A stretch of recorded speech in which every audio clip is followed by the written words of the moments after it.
Hello and welcome there again to Microsoft Office, folks. This is going to be a video for our ebook, Microsoft Excel Chapter 2. So I'm going to go ahead and get into the book and we'll take a look at what Chapter 2 is about. I'm going to open the internet browser. Let me turn on my mouse highlighter, see if that helps you see things a little better. I'm going to go into the address bar, go to bookshelf.vitalsource.com, use the login information that I've supplied for you. So mine's a little bit different. If you're asked about cookies, of course, you can click save or opt out, whatever you prefer there. I'm going to put in my email, password here.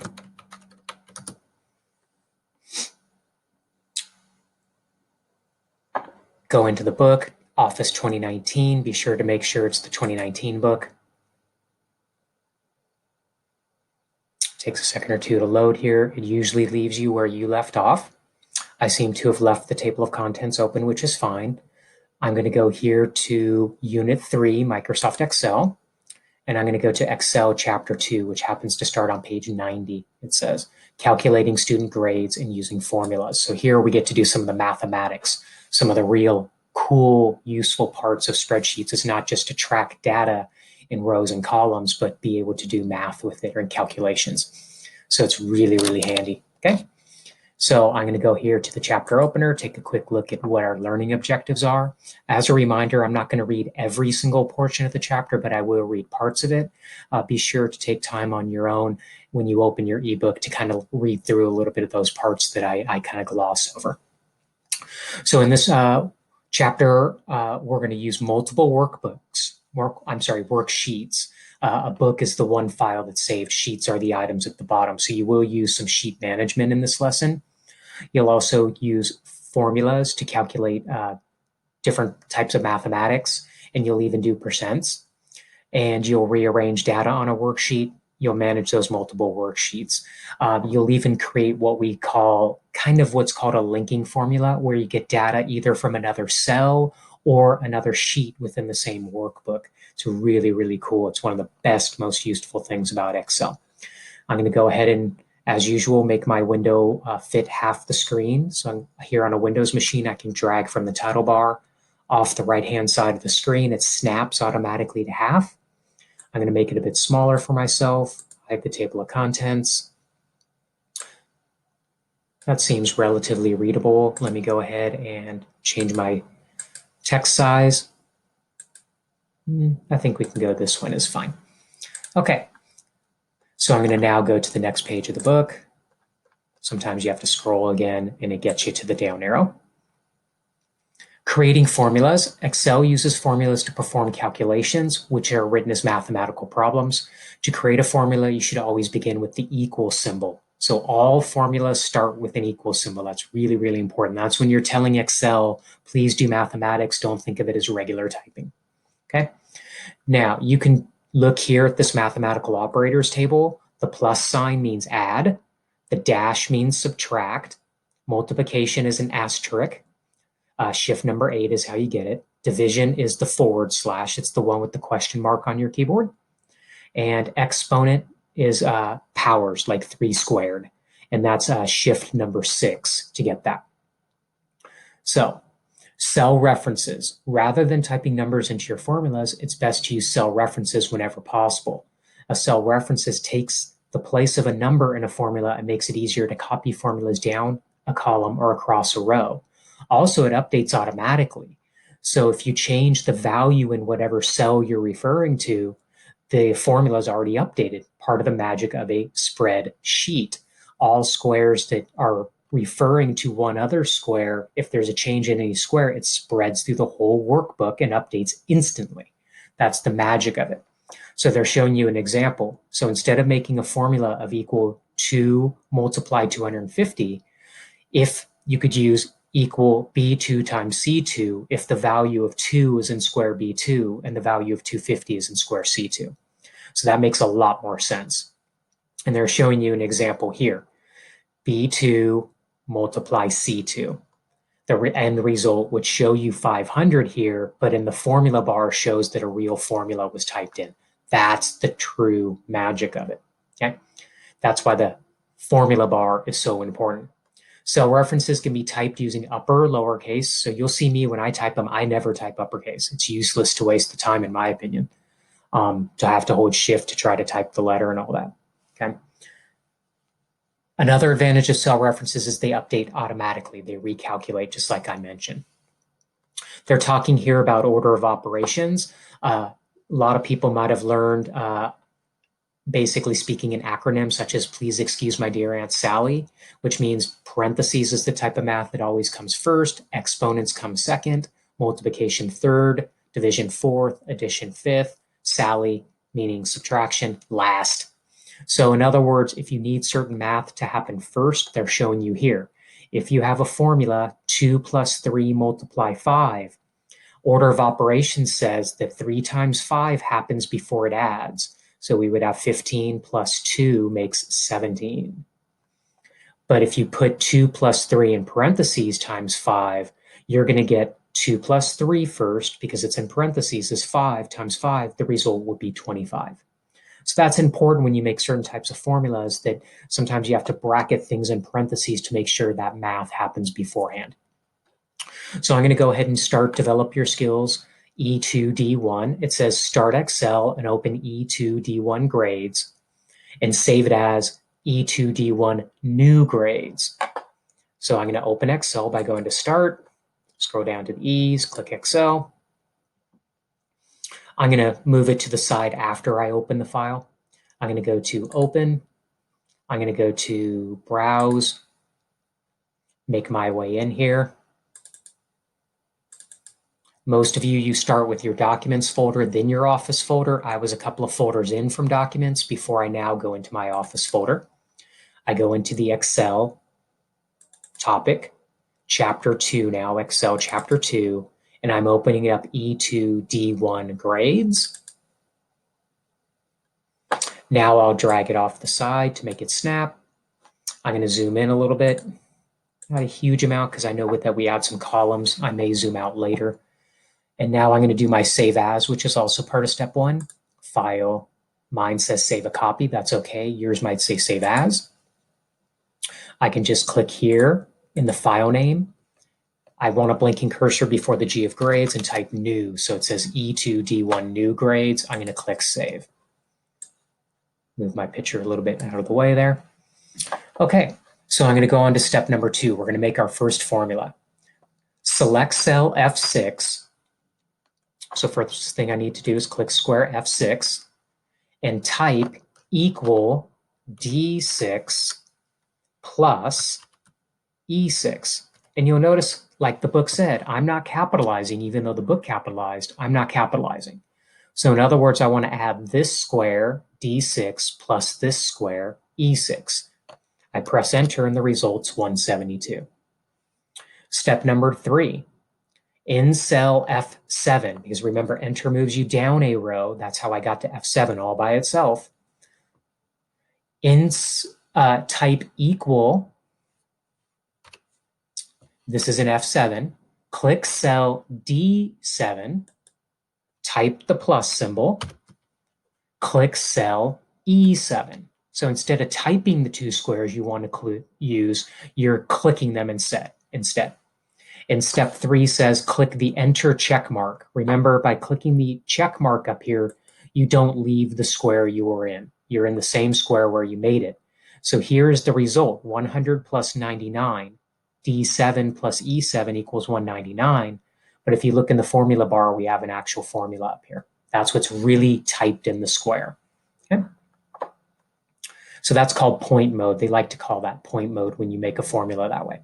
Step number 4 says point to the fill handle in F7 and drag down to cell F17.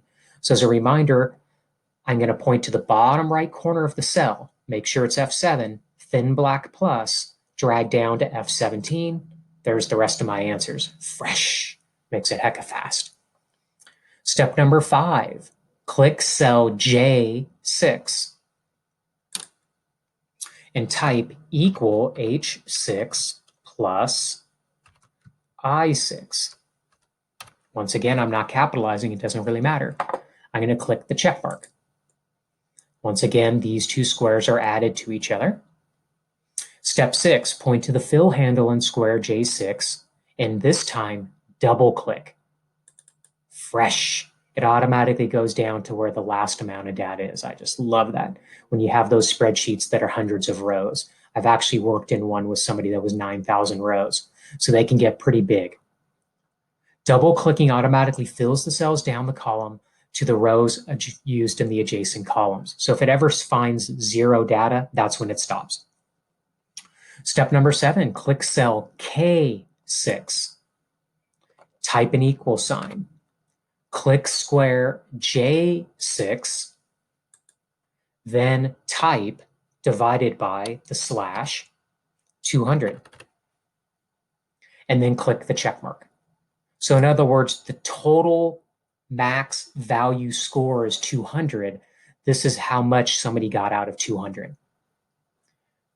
Step 8, with cell K6 still selected, choose home number percent style. So that's home number, click the percent symbol here. And part of step 9 also says point to the fill handle and double click it to get the rest of the percentages down. Step 10 says save your changes. So those formulas are a couple of addition formulas to doing different techniques, and then a division formula. Here we are in the next portion of the chapter, rearranging data. When using a worksheet, there may be times when you need to do more than simply enter data row by row. You may need to insert more information in the middle of existing data, remove chunks of data already entered, or move cells or entire sections of data around. You can also sort your data to put it in a more usable arrangement. So inserting and deleting rows and columns. To add more data into your existing data, it might make sense to insert a new cell, column, or row. You can add one cell, row, or column at a time, or several at once. It's based on how much you've highlighted. Columns are always inserted to the left. Rows are always inserted above. That's something really important to remember. They're showing you here in the little gray box things with the pink lines where you find it on the ribbon/tabs. The Home tab, Cells Group. Remember, on a Mac, you don't get the group names. Insert command, or you can do right-click, column. And when they say right-clicking, the best way and best place to right-click is usually on a column heading, like a letter J or a letter K, or on a row number on the side. That's usually the best way to do it. It's not mandatory, but it helps make sure you get a whole column in or a whole row. Develop your skills E2, D2. Save your workbook as E2, D2 new grades. We're going to skip that. I don't like to do all those save as's. I don't think it's necessary. Step number 2, select the cell with Sarah's name, A16. So A16, just click there. Make sure your green box is there. And choose Home, Cells, Insert Menu button. So remember here, Home, Cells Group, the Insert button has to be an arrow. Whenever they say Menu button, has to be an arrow. Click the arrow, and I'm going to choose Insert Sheet Rows. Step 3 is to type the new person's data in. As you can see, is Robert. I do tab, his last name, Moriera. Tab, type in his student ID. And I'm tabbing to go to the next squares. Oh, it already calculated. Freshness, 95. Oh, it already calculated the next 2 columns. See how magical Excel is? Okay, step number 4. Select the cell with Todd's name, A18. Then choose Home, Cells, Delete Menu button. So Home, Cells Group, remember menu button means the arrow. Click the arrow, and we're going to choose Delete Sheet Rows. And bye, Todd. If you need to get that back, you can always do your undo. So don't forget your undo if you make a mistake. Step number 5. Follow these steps to insert a new column between columns E and F. This method is my more favorite method that they have us do. It says right-click the column F heading. When they say heading, they mean literally be up here on the letter F. Have this black down arrow. Right-click is step A. B says choose insert from the menu. It doesn't even have to ask. It knows it has to be a whole column. Step number 6, click the cell with the quiz 2 heading, cell E5. So I just click square E5 and use the fill handle to drag one cell to the right. So I point to the bottom right corner of the cell, thin black plus, drag to column F, let go. Now it says quiz 3, freshness. Step 7, select cell G6, which contains the total formula for quiz 1 and quiz 2. To edit the formula, point to the formula bar. So remember the formula bar is up here.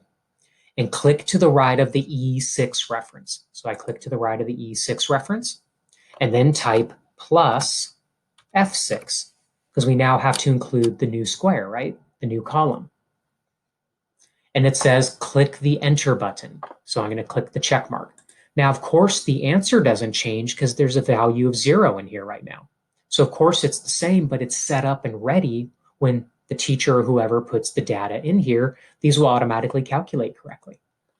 Step number 9, point to the fill handle in G6. So I make sure you're in G6, the green square, lower right corner, thin black plus, double click. The answers are all the same, but the formulas have been updated. Okay. Step 10, select the cell with the heading, with the exam heading M5. So I just click M5. Then choose Home Cells Insert Menu button. So Home, Cells, Insert, remember menu button, Insert Cells. And it says here in step 11. So whenever you choose Insert Cells, you'll always get a dialog box. Step 11 says in the Insert dialog box, choose Shift Cells Right. Click OK. Voila. It shifted that data to the right. That's nearly the same as inserting a column in this case, to be quite honest. It's just because there's no data here. You can do it by inserting a cell instead. Okay, so step number 12, with M5 still selected, type participation as the heading. Step 13, highlight the range of M5 to O5 and adjust the column width to 11.5. So you might not remember how to do that from the last chapter, but if I right-click one of these headings, M, N, or O, any one of them, and I choose column, oh, it didn't quite work, sorry. So if you highlight M, N, and O, the way the book wants you to actually do it is if you right-click one of the squares that's highlighted, you can go to, actually that's not the best way. The best way is the ribbon way. Home, Cells, Format, Column Width, and type 11.5, and then click OK. Now that those are a tiny bit wider, I'm just going to zoom out slightly. There we go. So unfortunately, when you highlight single cells, you have to kind of go to the ribbon is the best way. If I were to have done that myself, I would have highlighted the headings like this so that I can right-click the headings to get quickly to column width. I would have done it that way. But I keep forgetting that if you select single cells, you have to go up to the ribbon. Okay.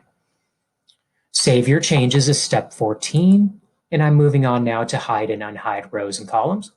Sometimes you want to save data in your worksheet but have the information in certain rows or columns hidden from view. For example, a retailer might use an item's cost in one column to calculate the sale price in another. The cost column can be hidden from view to prevent customers from seeing how much profit the retailer is actually making. When something is hidden, the only way you can really tell is to look for the gap. See how there's a gap here between A to C, and showing that B must be hidden. 1 to 3 means row 2 must be hidden. There's a couple of ways to do it, listed here in this kind of grayish box. Home, Cells, Format, Hide and Unhide, or right-click the row or column heading and choose Hide or Unhide. The right-click method is like 20 times easier, to be quite honest with you. Sort data by column. Excel can easily sort data in either alphabetic or numeric order using any column of data. For example, you might want to sort by name, date, item number, or dollar amount. A sort keeps any adjacent data in the same row. So sorting by name, for example, means that the data such as addresses or phone number stays with the correct name. In other words, you're going to find you don't really need to highlight first, but if you do highlight, make sure you highlight everything, because otherwise you're going to make data shift that shouldn't shift, and you usually get a warning. Okay? So let's do, and that's found from Home, Editing, Sort, and Filter. Let's go ahead and do Develop Your Skills E2D3. I'm going to skip step 1. It's a Save As step again. Step 2 says point to the column C heading, right-click and choose Hide. So I point to the letter C, a black down arrow, right-click, hide. The student ID is hidden. Notice the gap between B and D. Step 3, click L6. Now they're choosing L6 because we added some columns on later and such. They just want to be safe that you're somewhere really in the mix of all the data. Step 3 says choose Home, Editing, Sort, and Filter. So that's Home, Editing Group, Sort, and Filter. And sort largest to smallest, which means biggest value to smallest value. And there we go, 97% to 95, etc. And the people jumped with it. You may not have remembered, but Ashley was our first person before. She had 95%, so it looks to me like everything went perfect. Step number 4, click cell A6, which is the column you want to sort by, actually. That's why they had us click in L6. In that particular case, there's other ways you sort where you get a dialog box. If you don't want the dialog box because you're doing a single level sort, you should click in the column where you want to sort by. So in this case, we want to sort by column A. We need to click somewhere in column A where the data is. We're going to choose Home. I've already clicked A6. Home, Editing, Sort, and Filter, sort A to Z. So Home, Editing Group if you have group names, Sort and Filter, sort A to Z.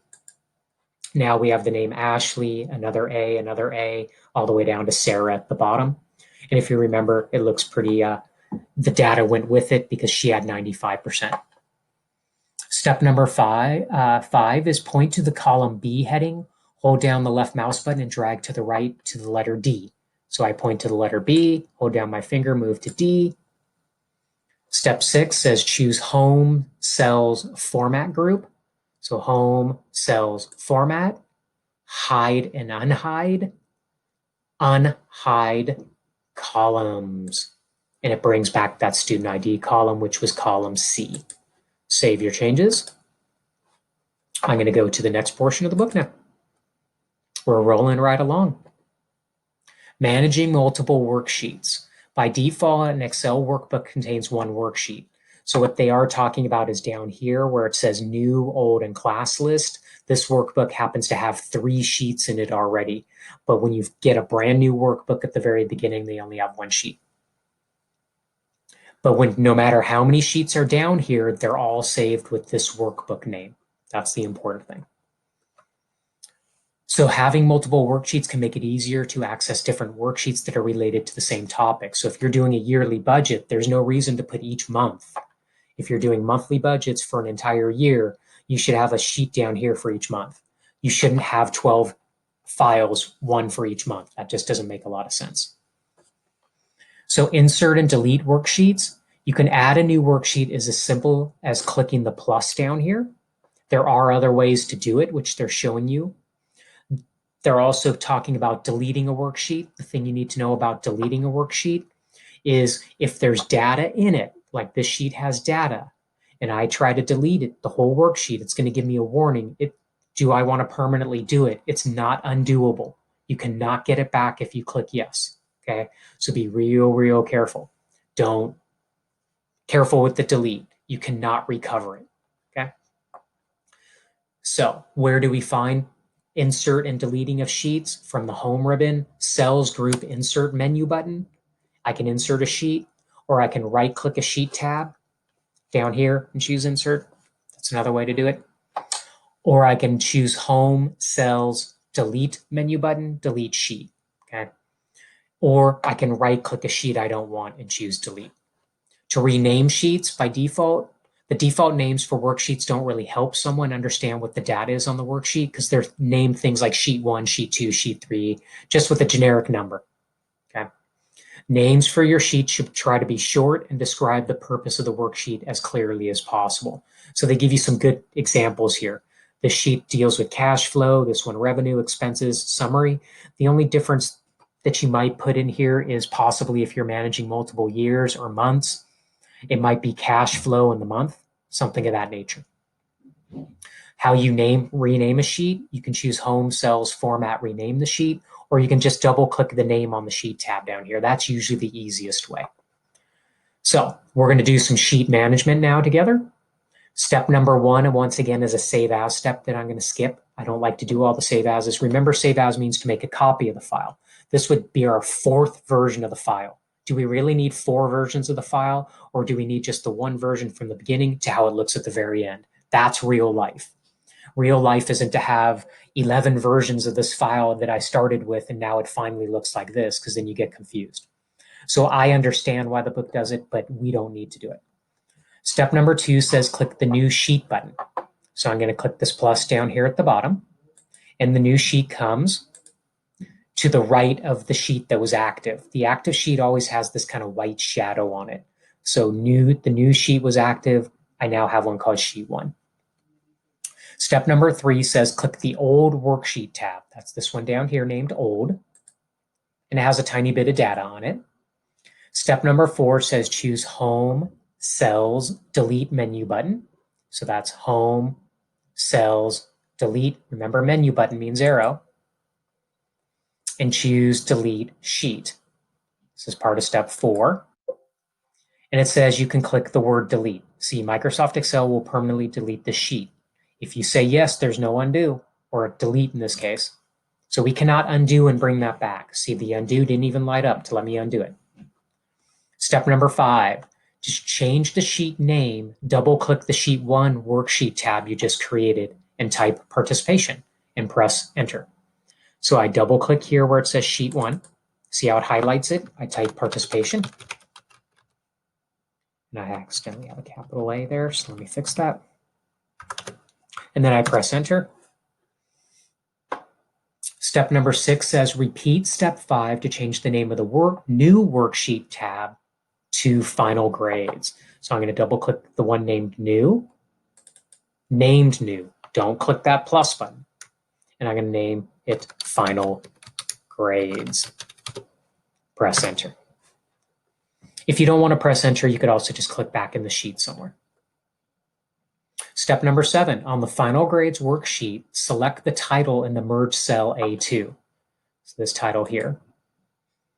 And do Control-C to copy it, or Command-C if you're on a Mac, or if you don't even want to use your shortcut keys, you can click the copy button from the home clipboard group. Remember, it puts these dotted lines kind of going around it. And step 8 says click the participation worksheet tab. Make sure square A1 is still selected, and then do Control-V to paste it. Freshness. And I'll zoom in a little bit. That was step number 8. Step 9, click in cell A2 below the class title. So A2 below this class title, make sure you're way over there in A2, and type participation grades.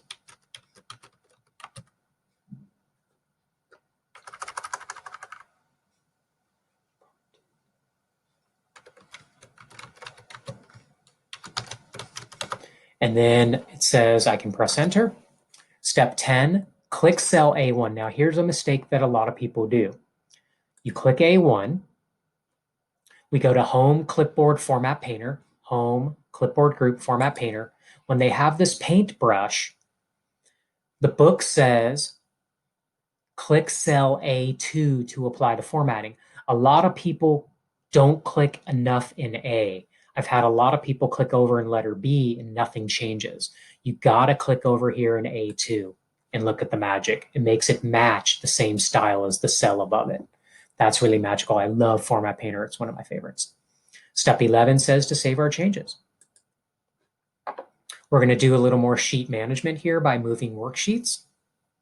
You may want to rearrange the order of the sheets at the bottom of the workbook so that they're in the order that makes sense to you. And you also may want to put color on them to make them stand out.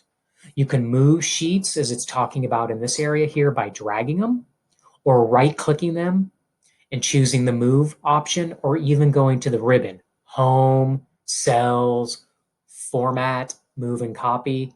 That's a long-winded way to do it. Right-clicking is way easier, or just dragging if it's a short distance. You can also do the same to color it. Just right-click it and add color, or you could go up to home, cells, format, and change the color. Okay. Hiding worksheets. So earlier we hid a column. You can hide an entire worksheet if you don't really need it at the moment. It's information only you need to see, and maybe you're doing a demonstration for other people, they don't need to see it. So there are times that hiding a sheet is useful. It might also just have percentages and stuff that you're doing calculations with that nobody else needs to know about. So hiding, and it won't affect anything if it hides it. So if it's being used in formulas or whatever it may be, that's not going to hurt a single thing. So you won't have to worry about it at all. Great.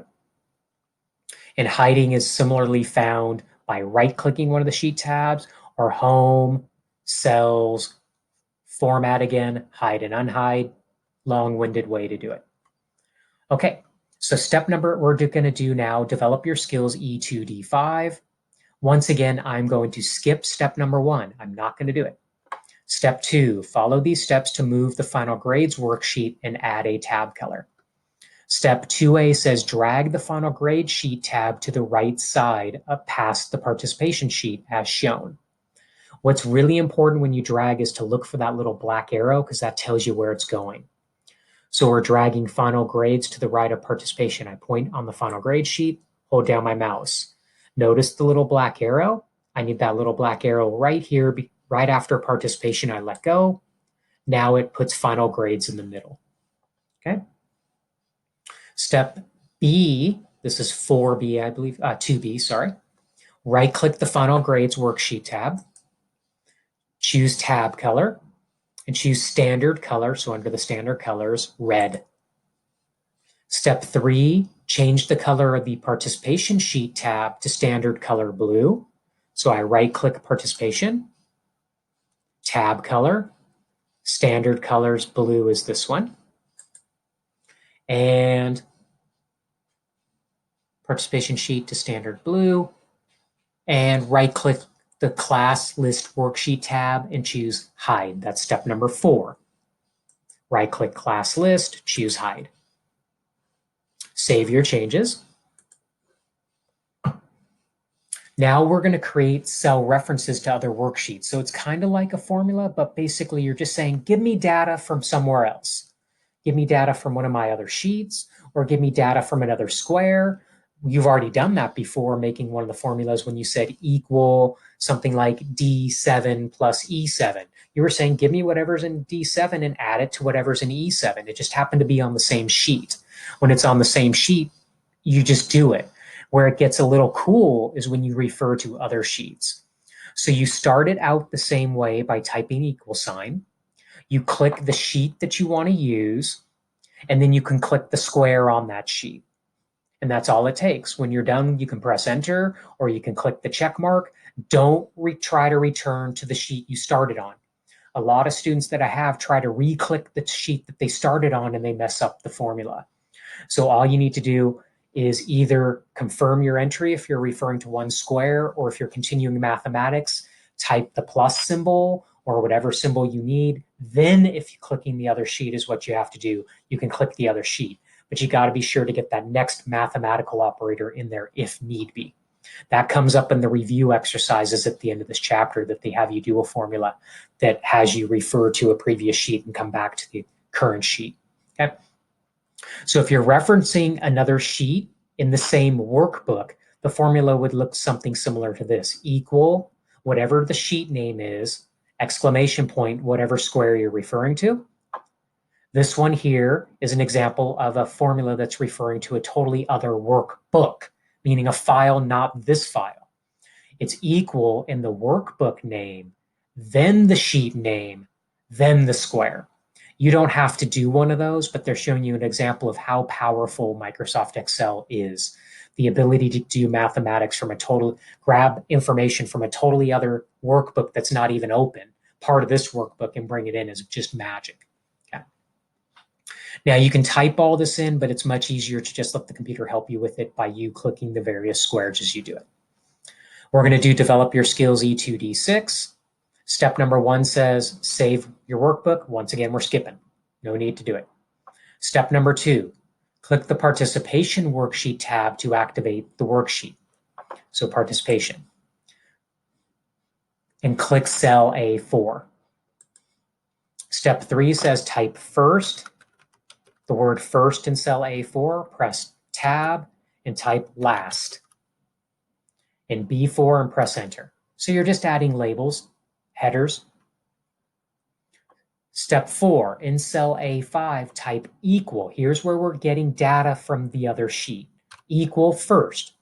Click the final grades worksheet tab. Step 5, click cell A6, Ashley's name in A6, and click the check mark. It brought the name Ashley over from the final grade sheet. If you look here in the formula bar, equal the final grade sheet, give me whatever value is in square A6. Whatever is in A6, just show it here. That's all this formula does, but it's magically cool. I'm going on to step 6. With cell A5 still selected, use the fill handle to drag one cell to the right. So I point to the lower right corner, drag one cell to the right. Now all of a sudden I got her last name because it's using, if I click here, equal, don't click there yourself, but it says equal final grades B6. The formula knew how to adjust appropriately. So I just wanted to point that out to you. The book doesn't have you do that because in step 7, with squares A5 and B5 still selected, they want you to use the fill handle down to row 16. Isn't that really cool? We brought in all the student names.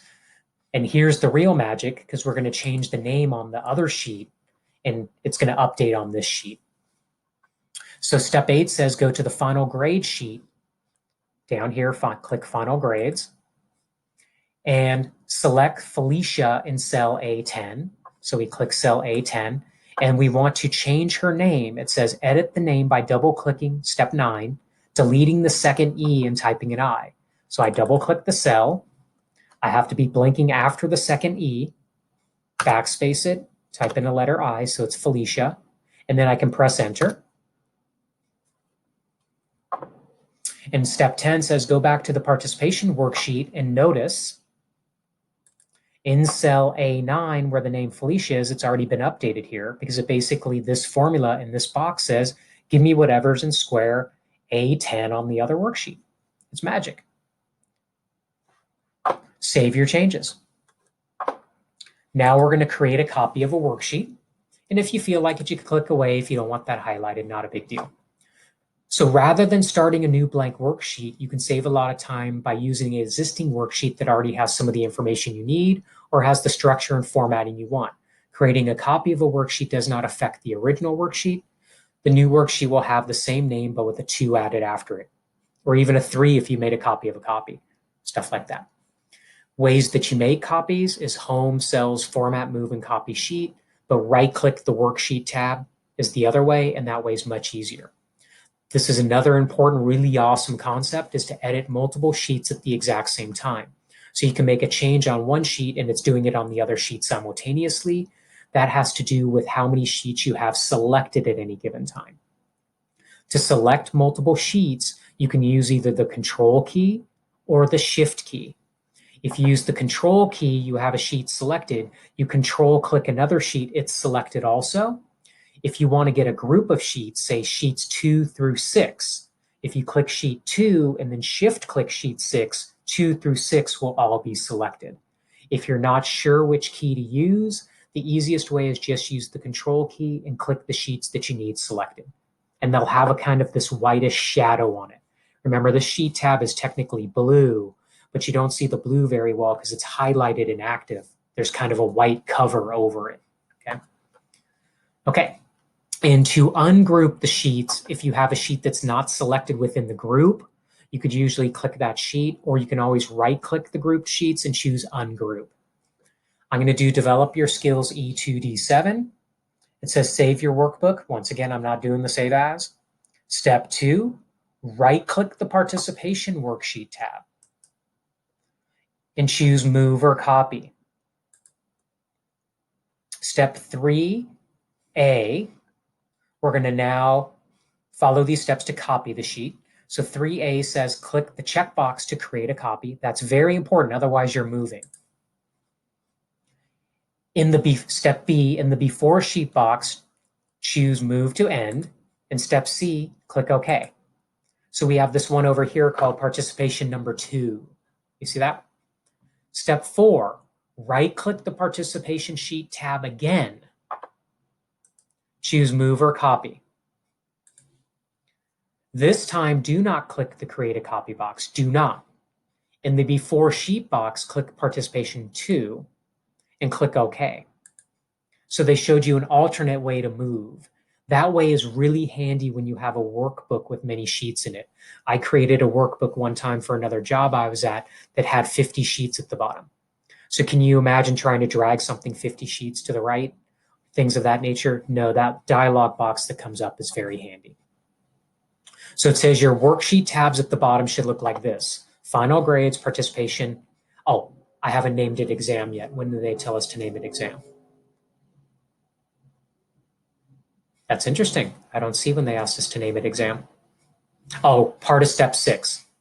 Double click the participation sheet tab and rename it exam. So I can do that. I missed that little step because my eyes wandered to step 7 already. So step 6 is where we were on. I just wandered a little. We've now named it exam. Now we're fully on step 7. With the exam sheet still active, select the merge cell A2. So exam A2. And double click the word participation in the formula bar. So up here in the formula bar, double click participation, type the word exam, press enter. Because this is the exam sheet, it's exam grades, not participation grades. Now we're going to edit 2 sheets at the same time. This is really, really important you get this step right. It says with the exam sheet still active, so the exam sheet kind of has this white shadow on it. Hold the control key, click the participation sheet.